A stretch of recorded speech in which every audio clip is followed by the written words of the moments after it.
বিসমিল্লাহির রহমানির রহিম। টিভির পক্ষ থেকে দেশ এবং বিদেশে যারা দেখছেন সবাইকে ধন্যবাদ জানিয়ে ভিডিও শুরু করছি। জগন্নাথপুর উপজেলার হবিবপুর শাহপুর এখানে একটি বাড়িতে মামলা এবং হামলার ঘটনা ঘটেছে। যদিও পূর্বে মামলা ছিল, এখন হামলার ঘটনায় বাড়ির দেয়াল, বাউন্ডারি দেয়াল এবং গেট ভেঙে ফেলা হয়েছে। আপনারা দেখতে পাচ্ছেন দৃশ্যমান সেই গেটের একটি অংশ পড়ে আছে এবং রাস্তা সেই গেটের উপরের ভাগে রাস্তা ব্লক করে আছে।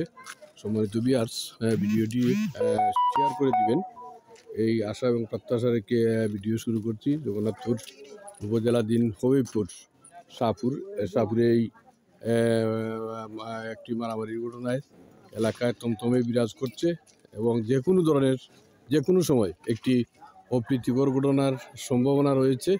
যে কোনো সময় বড় ধরনের একটি বিশৃঙ্খলা এবং অপ্রীতিকর ঘটনা ঘটতে পারে, এই আশা এবং প্রত্যাশা রাখছি। অসংখ্য মানুষ এখানে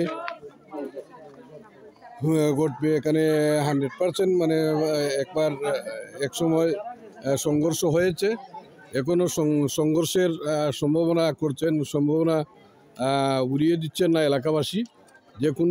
যে কোনো সময় একটি বিশৃঙ্খলা বা অপ্রীতিকর ঘটনা ঘটতে পারে। এখানে পুলিশ এসেছিল, চলে গেছে। এলাকাবাসী হস্তক্ষেপে এই মারামারি এখন বন্ধ হয়েছে। আমরা দেখতে পাচ্ছি যে বাউন্ডারি সীমানা দেয়াল, এটা 5 ইঞ্চি দেয়াল, এটা ভেঙে দেওয়া হয়েছে এবং ভেঙে ফেলা হয়েছে। এবং রাস্তা, এদিকে একটা রাস্তা রয়েছে, এই রাস্তাটি বাঙ্গার কংক্রিটে বন্ধ হয়ে গেছে প্রায়। এই এলাকায় থমথমে বিরাজ করছে। যে কোনো সময় একটি অপ্রীতিকর ঘটনা ঘটতে পারে আশঙ্কা করছেন এলাকাবাসী। এই হলো সেই বিল্ডিংয়ের বাউন্ডারি ওয়াল।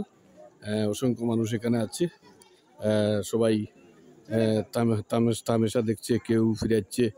এই অবস্থায় এখানে প্রশাসনের মানুষ এবং এলাকাবাসীর যারা আছে, প্রশাসনের মানুষ আছে, ওরা এখানে মানে এসে গেছে। জগন্নাথপুর থানা পুলিশ এসেছিল, এই দেয়াল ভাঙ্গার ঘটনাটি দেখেছে। এলাকায় থমথমে বা বিরাজ করছে। সম্মানিত ভিউয়ার্স, ভিডিওটি দ্রুত লাইক, শেয়ার এবং কমেন্ট করে দিবেন, এই আশা এবং প্রত্যাশা রাখছি।